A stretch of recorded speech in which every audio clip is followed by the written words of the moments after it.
تنظیم اسلامی کی دعوت، یہ تحریر ہے ڈاکٹر اسرار احمد صاحب رحمہ اللہ کی، بانی تنظیم اسلامی اور بانی امیر بانی تنظیم اسلامی محترم ڈاکٹر اسرار احمد صاحب رحمہ اللہ کا ایک نہایت جامع خطاب جو آپ نے امیر تنظیم اسلامی کی حیثیت سے تنظیم اسلامی حلقہ لاہور کے زیر اہتمام منعقدہ اجتماع میں فرمایا۔ یہ اجتماع 25 دسمبر سن 94 کو قرآن آڈیٹوریم لاہور میں ہوا تھا۔ سامعین میں رفقائے تنظیم اسلامی لاہور کے اعزاء و احباب کی ایک بڑی تعداد بھی شامل تھی، جنہیں بطور خاص اس تقریب میں مدعو کیا گیا تھا۔ خطبہ مسنونہ کے بعد اعوذ باللہ من الشیطان الرجیم، بسم اللہ الرحمن الرحیم، قل ھذہ سبیلی ادعو الی اللہ علی بصیرۃ انا ومن اتبعنی وسبحان اللہ وما انا من المشرکین۔ معزز حضرات اور محترم خواتین، اس وقت جو حضرات یہاں جمع ہیں ان میں دو قسم کے لوگ ہیں۔ ایک تو وہ ہیں جو پہلے سے تنظیم اسلامی کے قافلے میں شریک ہیں، اور دوسرے وہ حضرات ہیں جنہیں تنظیم اسلامی میں پہلے سے شامل افراد نے اپنے احباب اور اعزاء و اقارب میں سے خصوصی دعوت دے کر یہاں بلایا ہے تاکہ ان کے سامنے تنظیم کا پیغام رکھا جا سکے اور اس طرح ان کو تنظیم میں شمولیت کی دعوت دی جائے۔ ظاہر بات ہے کہ اس وقت میرے اصل مخاطب دوسری قسم کے حضرات ہیں۔ جو حضرات پہلے سے تنظیم میں شامل ہیں وہ تو کسی نہ کسی درجے میں تنظیم اسلامی کے پیغام، اس کی دعوت، اس کے پروگرام اور اس کے اغراض و مقاصد سے نہ صرف واقف ہیں بلکہ متفق ہیں، اور اس حد تک متفق ہیں کہ انہوں نے اپنے وقت، اپنی صلاحیتوں، اپنے وسائل اور اپنی توانائیوں کا کچھ حصہ اس کے لیے وقف کیا ہے۔ اگرچہ شعور کے مختلف درجے اور فہم کے مختلف مراحل ہیں، چنانچہ کسی کے سامنے یہ بات بہت واضح ہے اور کسی کے سامنے اس کا نقشہ اجمالاً موجود ہے، لیکن بہرحال وہ سب حضرات اس سے کسی نہ کسی درجے میں واقف ہیں۔ لہذا اس وقت میرا اصل خطاب ان سے نہیں بلکہ میرا روح سخن ان حضرات کی طرف ہے کہ جنہیں آج خاص طور پر دعوت دی گئی ہے، اور وہ یہاں اس لیے تشریف لائے ہیں کہ سمجھیں کہ تنظیم اسلامی کیا ہے، اس کے اغراض و مقاصد کیا ہیں اور اس کا طریقہ کار کیا ہے، تاکہ اگر ان کے دل و دماغ گواہی دیں کہ بات صحیح ہے تو وہ اس میں شمولیت کا فیصلہ کریں۔ تنظیم میں پہلے سے شامل حضرات کے لیے یہ ایک طرح کی تذکیر اور یاد دہانی ہوگی۔ بانی تنظیم کا ذہنی و فکری پس منظر، یہ ہیڈنگ ہے۔ تنظیم اسلامی اس اعتبار سے ایک بالکل منفرد قسم کی تنظیم ہے کہ اس میں شمولیت کا ذریعہ ایک شخص یعنی امیر تنظیم سے بیعت ہے، اور اس بنیاد پر غالباً کوئی دوسری جماعت یا تنظیم اس وقت کم سے کم پاکستان میں موجود نہیں ہے۔ اس حوالے سے چونکہ اس تنظیم میں شمولیت کا راستہ ذاتی طور پر امیر تنظیم سے بیعت سموطاعت فی المعروف میں منسلک ہونے کا راستہ ہے، لہذا مجھے اپنی گفتگو میں یہ ترتیب قائم کرنی ہوگی کہ پہلے میں آپ حضرات کو یہ بتاؤں کہ ذاتی طور پر میرا وہ کیا ذہنی و فکری پس منظر ہے، اور ذاتی طور پر میرے لیے وہ کیا محرکات تھے جن کے تحت میں نے یہ تنظیم قائم کی۔ پہلی بات کے ضمن میں صرف دو باتیں کفایت کریں گی۔ اگرچہ انسانی زندگی ایک بڑا طویل عمل ہے، بقول علامہ اقبال، تو اسے پیمانہ امروز و فردا سے نہ ناپ، آج اور کل سے نہ ناپ، جاویداں پہم دواں ہر دم جواں ہے زندگی۔ تاہم عام طور پر جسے ہم زندگی کہتے ہیں یعنی دنیاوی زندگی، اس کا 63واں برس بھی اب قریب الاختتام ہے۔ اس طویل عرصے کے دوران میں نے بہت کچھ پڑھا بھی ہے، سنا بھی ہے اور غور و فکر بھی کیا ہے، نیز مختلف اطراف و جوانب سے ذہن و فکر اور شعور پر اثرات بھی وارد ہوئے ہیں۔ اس کی تفصیل تو ظاہر ہے کہ اس وقت بیان نہیں کی جا سکتی، لیکن مختصراً میں یہ کہہ سکتا ہوں کہ میری فکر، میری سوچ اور میرے نقطہ نظر کے متعین ہونے میں دو اہم ترین عوامل تھے۔ بالکل اوائل عمر یعنی بچپن ہی میں جس چیز سے سب سے زیادہ متاثر ہوا تھا وہ علامہ اقبال کی ملی شاعری تھی۔ یوں سمجھیے کہ یہ 40 کی دہائی کے ابتدائی سال تھے، چنانچہ میری پیدائش 32 کی ہے اور میں اپنی 5ویں جماعت ہی کے زمانے سے بانگ درا پڑھتا رہا ہوں، اور اس میں جو ایک ملی جذبہ ہے اس نے میرے قلب و ذہن پر گہرے اثرات مرتب کیے ہیں۔ یہ وہ وقت تھا جب امت مسلمہ اپنے زوال کی انتہا کو پہنچ چکی تھی۔ اس وقت پوری دنیا میں تمام مسلمان ممالک غلام بنائے جا چکے تھے۔ عظیم سلطنت عثمانیہ ختم ہوئے ربع صدی کے قریب بیت چکی تھی۔ خلافت کا خاتمہ ہوئے 17-18 برس بیت چکے تھے، اور اس طرح پوری دنیا میں مسلمانوں کے ملی اتحاد کا جو ایک نشان یا علامت تھی وہ بھی ختم ہو چکی تھی۔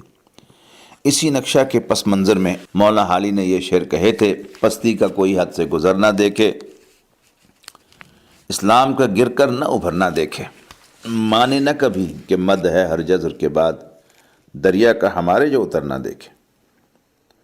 اس مایوسی کی فضا میں علامہ اقبال نے ملت اسلامیہ کو ایک امید افزا پیغام دیا: سرشک چشم مسلم میں ہے نیساں کا اثر پیدا، خلیل اللہ کے دریا میں ہوں گے پھر گوہر پیدا، کتاب ملت بیدا کی پھر شیرازہ بندی ہے، یہ شاخ ہاشمی کرنے کو ہے پھر برگو بر پیدا، نوا پیرا ہو اے بلبل کہ ہو تیرے ترنم سے، کبوتر کے تنے نازک میں شاہی کا جگر پیدا، اور سبق پھر پڑھ صداقت کا، عدالت کا، شجاعت کا، لیا جائے گا تجھ سے کام دنیا کی امامت کا۔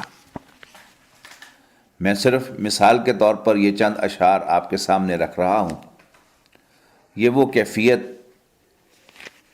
وہ کیفیات اور اثرات تھے جن میں میرا ہائی اسکول کا ابتدائی زمانہ گزرا۔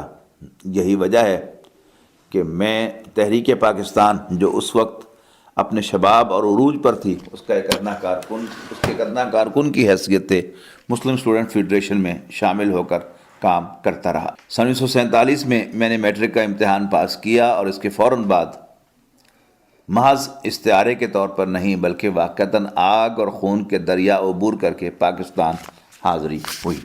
ہم نے 170 میل کا فاصلہ پیدل قافلہ کے ساتھ 20 دن میں طے کیا، جن میں ہم ہر لحظہ زندگی کی نسبت موت سے زیادہ قریب تھے۔ بہرحال اللہ نے ہمیں ہمارے خوابوں کی سرزمین پاکستان میں پہنچا دیا۔ جس نعرہ کے تحت یہ ملک حاصل کیا گیا تھا، اس کے لیے یہاں پر ایک عملی جدوجہد کے لیے جماعت اسلامی سامنے آئی۔ مولانا مودودی اسلامی دستور کا مطالبہ لے کر سامنے آئے تو فطری طور پر اس کی طرف توجہ ہوئی۔ پھر اس کے بعد طالب علمی کا بقیہ سارا زمانہ یعنی FSC کے 2 سال جو کہ گورنمنٹ کالج میں بسر ہوئے، اور MBBS کے 5 سال جو کنگ ایڈورڈ میڈیکل کالج میں بیتے، اسلامی مطالعہ کے ساتھ ایک فعال انداز میں گزرا۔ اس کے بعد جماعت اسلامی میں شمولیت اختیار کی، چنانچہ میرے ذہن و فکر اور میری سوچ اور دوسری بڑی چھاپ مولانا مودودی کی ہے، جن کے فکر کے 2 پہلو میرے سامنے بہت واضح ہو کر آئے۔ ان میں سے ایک بات اگرچہ علامہ اقبال کے کلام میں بھی واضح ہو چکی تھی، لیکن علامہ اقبال سے جو خاکہ بنا تھا اس میں تفصیل کا رنگ مولانا مودودی کی کتابوں نے بھرا، اور وہ یہ کہ اسلام ایک مذہب نہیں، دین ہے۔ یہ ایک مکمل نظام زندگی ہے، یہ اپنا غلبہ چاہتا ہے، یہ مغلوب ہونے کے لیے نہیں آیا۔ الحق یالو ولا یولا علیہ، حق کا تو یہ حق ہے کہ وہ غالب ہو، سر بلند ہو، نہ یہ کہ وہ مغلوب اور پامال ہو۔ اس کے علاوہ دوسرا پہلو فرائض دینی کے حوالے سے سامنے آیا، یعنی فرائض دینی صرف نماز، روزہ، حج اور زکوٰۃ ہی نہیں ہیں، بلکہ اس سے بڑھ کر آگے بھی ہیں۔ چنانچہ خود دین کا ایک ہماگیر تصور اور پھر فرائض دینی کا ایک جامع تصور، یہ دونوں چیزیں ہیں جو مولانا مودودی کی تصانیف سے میرے سامنے آئیں، اور جس کا بحمداللہ آج بھی اقرار کر رہا ہوں۔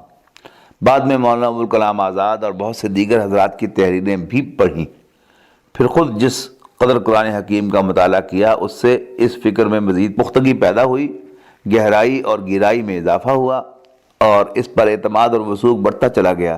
لہذا میں نے جو کچھ بھی کام شروع کیے وہ در حقیقت اسی ذہنی اور فکری پس منظر کے زیر اثر کیے۔ میرے ذہنی اور فکری پس منظر کے اہم لینڈ مارکس بھی نوٹ کر لیجئے۔ سن 1947 میں پاکستان آنا ہوا تھا۔ سن 1954 میں MBBS کرنے کے بعد منٹگمری حال ساہیوال چلا گیا تھا، جہاں والدین مقیم تھے۔ سن 1965 میں پھر اس عزم کے ساتھ واپس لاہور آیا کہ اب اپنے آپ کو اسی جدوجہد کے لیے ہمتاً لگا دوں گا۔ سن 1965 سے لے کر سن 1972 تک 7 سال میں نے تنہا کام کیا۔ اس عرصے کے پہلے 5 سال تو کچھ جزوی اعتبار سے پریکٹس بھی کرتا رہا، لیکن فروری سن 1971 میں حج کے موقع پر میں نے پریکٹس کو بالکل تج دیا اور اپنے آپ کو ہمہ وقت ہمہ تن اپنے اس مشن کے لیے فارغ کر لیا۔ چنانچہ فروری سن 1971 کے بعد سے آج تک میں نے اپنی کسی توانائی اور وقت کا کوئی حصہ دنیاوی معاش کے لیے صرف نہیں کیا، بلکہ میرے وقت کا ایک ایک لمحہ اور میری قوت و صلاحیت کا ایک ایک شمع اسی مشن کے لیے صرف ہوا ہے۔ چنانچہ اللہ تعالیٰ کے فضل و کرم سے، جس کا یہ قاعدہ اور قانون ہے کہ محنت کی جائے تو اس کے نتائج نکلتے ہیں، سن 1972 میں مرکزی انجمن الخدام القرآن لاہور کا قیام عمل میں آیا۔ اس کے تحت پہلے قرآن اکیڈمی قائم ہوئی، پھر یہ قرآن کالج بنا جس کے سر پر یہ قرآن آڈیٹوریم کا تاج رکھا ہوا ہے جس میں ہم اس وقت بیٹھے ہوئے ہیں۔ سن 1975 میں تنظیم اسلامی قائم ہوئی۔ اس سے قبل اگست سن 74 میں نے ایک تقریر کی تھی جس میں تنظیم کے قیام کے فیصلے کا اعلان کیا تھا۔ یہ تقریر اب عزم تنظیم کے نام سے چھپی ہوئی موجود ہے۔ جو حضرات بھی تنظیم کے قیام کا پس منظر جو میں نے ابھی مختصراً بیان کیا ہے اس کو ذرا تفصیل سے جاننا چاہتے ہوں وہ میرے اس کتابچے کا مطالعہ کر سکتے ہیں۔ بہرحال میں آپ کو بتا دینا چاہتا ہوں کہ سن 1971 سے لے کر اب تک بحمداللہ میرے وقت اور میری صلاحیت کا کوئی حصہ دنیا کمانے یا دنیا بنانے میں صرف نہیں ہوا۔ چنانچہ میں نے حال ہی میں اس ضمن میں ایک تحریر حساب کم و بیش کے نام سے کتابچے کی شکل میں لکھی ہے۔ اپنے اس مشن کے آغاز اور تنظیم اسلامی کے قیام سے قبل میرے پاس اس پوری دنیا میں واحد جائیداد کرشن نگر کا ایک مکان تھا۔ اسی کو بیچ کر میں نے مال ٹاؤن میں ایک مکان بنایا ہے۔ اس کے علاوہ اس پوری دنیا میں نہ میری کوئی جائیداد ہے، نہ کوئی بینک بیلنس ہے۔ ایک کرنٹ اکاؤنٹ ضرور ہے جس میں شاید 4-5 ہزار روپے پڑے ہوں۔ نہ میرے پاس کوئی بانڈز ہیں، نہ میرا کسی فرم میں کوئی حصہ ہے، نہ میرے پاس کوئی شیئرز ہیں۔ میری کل کائنات اس زمین پر، اس آسمان کے نیچے، جسے دنیاوی اعتبار سے جائیداد کہا جا سکتا ہے، یہی ایک مکان ہے، اور وہ بھی میں اپنے بچوں کو دے چکا ہوں۔